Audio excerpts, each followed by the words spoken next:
Enjoy a narrated virtual tour of the presidential aircraft exhibited at the National Museum of the United States Air Force. See photos and videos that cover 5 support and 4 presidential aircraft that the Air Force used to safely transport American presidents. The museum is free to visit and located on the Wright-Patterson Air Force Base in Southwest Ohio. This Aero Commander U-4B was used by President Dwight D. Eisenhower from 1956 to 1960 for short trips. A pilot himself, President Eisenhower would often take the controls, primarily during trips between Washington, D.C. and his farm in Gettysburg, Pennsylvania. It was the first presidential aircraft to carry the familiar blue and white paint scheme. This U-4B was obtained by the museum from a private owner and placed on display in July 1996. In 1966, the U.S. Air Force purchased a standard Beechcraft King Air B-90 with a special VIP interior, designated as the VC-6A. The aircraft was faster and more agile than other light transport aircraft and featured full pressurization for comfort at high altitudes. It was primarily used to transport President Johnson and his family between Bergstrom Air Force Base and the Johnson Ranch near Stonewall, Texas. Owing to these frequent flights, the aircraft became informally known as the Lady Bird Special, a play on the First Lady's childhood nickname Lady Bird. 2 UH-13Js were purchased in March 1957 for use as the first presidential helicopters. On July 12, 1957, President Dwight D. Eisenhower became the first chief executive to fly in a helicopter when he lifted off from the White House lawn in the sister ship of the Sioux on display. In 1958, the U.S. Army and U.S. Marine Corps took over the presidential helicopter mission while the U.S. Air Force retained responsibility for transporting the president in fixed-wing aircraft. In July 1967, both UH-13Js were retired from service and this one was placed on display in the museum. From August 1968 until early 1973, this T-39A Sabreliner was assigned to Bergstrom Air Force Base in support of former President Lyndon B. Johnson as he traveled to and from his ranch in nearby Stonewall, Texas. Originally designed for a crew of 2 with 4 passengers, it was retrofitted with a special VIP interior to accommodate 6 passengers and 3 crew members. It was retired to the museum in October 1984.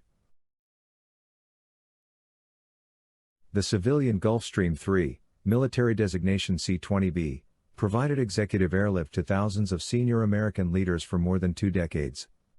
During its long service, this aircraft carried former Presidents James E. Carter, Gerald R. Ford, George H. W. Bush and William J. Clinton. It also carried presidential spouses, several secretaries of state and defense, foreign dignitaries and numerous high-ranking civilian officials and military personnel.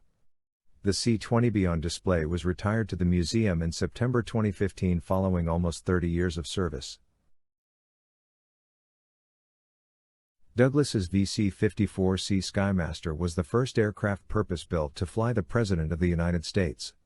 It was officially named the Flying White House, but was better known by its unofficial nickname, Sacred Cow.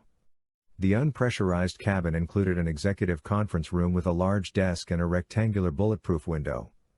A battery-powered elevator was installed at the rear of the aircraft which allowed President Roosevelt to board the aircraft easily while in his wheelchair. The Sacred Cow carried President Roosevelt to the Yalta Conference in February 1945. Roosevelt's successor, Harry S. Truman, signed the National Security Act of 1947 on board the Sacred Cow, establishing the U.S. Air Force as an independent service, making the Sacred Cow the birthplace of the U.S. Air Force. This Douglas VC-118 was the second aircraft built specifically to transport the President of the United States. A military version of the Douglas DC-6 commercial airliner, it was used by President Harry S. Truman from 1947 to 1953. At the suggestion of the aircraft's pilot, President Truman named it the Independence in recognition of his hometown, Independence, Missouri. It included an aft stateroom for the President and a main cabin which seated 24 passengers or 12 sleeper berths. It had a unique, bright color scheme consisting of a stylized American eagle with the feathers carried down the fuselage to the vertical stabilizer. One of the plane's most historic flights occurred in October 1950, when it carried President Truman to Wake Island to discuss the Korean War situation with General Douglas MacArthur. In 1977 to 1978, museum personnel restored the Independence and returned the aircraft to its former presidential markings and eagle motif paint scheme. Lockheed's VC-121E served as President Dwight D. Eisenhower's personal airplane from 1954 until he left office in January 1961.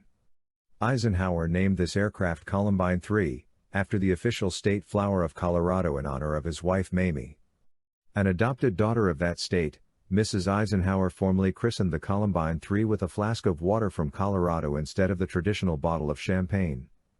The aircraft's most important mission took place in July 1955, when it flew Eisenhower and Secretary of State John Foster Dulles to Geneva, Switzerland, for the first peacetime summit between the leaders of the Western democracies and the Soviet leadership. The aircraft was retired from service in April 1966 and flown to the museum for permanent display. Boeing's VC-137C was the first jet aircraft built specifically for use by the President of the United States. During its 36-year flying career, it carried 8 sitting presidents and countless heads of state, diplomats, dignitaries and officials on many historic journeys known as Special Air Missions, SAM. At the request of President Kennedy, a new paint scheme was developed by First Lady Jacqueline Kennedy and famous industrial designer Raymond Loewy. In addition to the vibrant blue and white colors, the words United States of America were emblazoned in tall letters along the fuselage and an American flag was placed on the tail. One of the world's most historic aircraft, SAM 26000 carried 8 American presidents, Kennedy, Johnson, Nixon, Ford, Carter, Reagan, George H. W. Bush and Clinton. On November 22, 1963, President Kennedy was assassinated while traveling in a motorcade through downtown Dallas, Texas. Hours later, Vice President Lyndon B. Johnson was sworn in as the new president aboard SAM 26000. The aircraft then carried Kennedy's body and President Johnson back to Washington, D.C., and a grieving nation. In October 1981, it carried former Presidents Nixon, Ford, and Carter to the funeral of the slain Egyptian President Anwar Sadat. In a nationally televised event, the U.S. Air Force retired SAM 26000 to the museum in May 1998.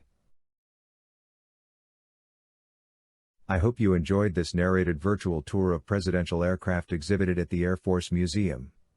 If you would like to tour other aircraft in this series, convenient links are found in the description section below this video. Here are YouTube suggested links on similar topics that you may enjoy viewing.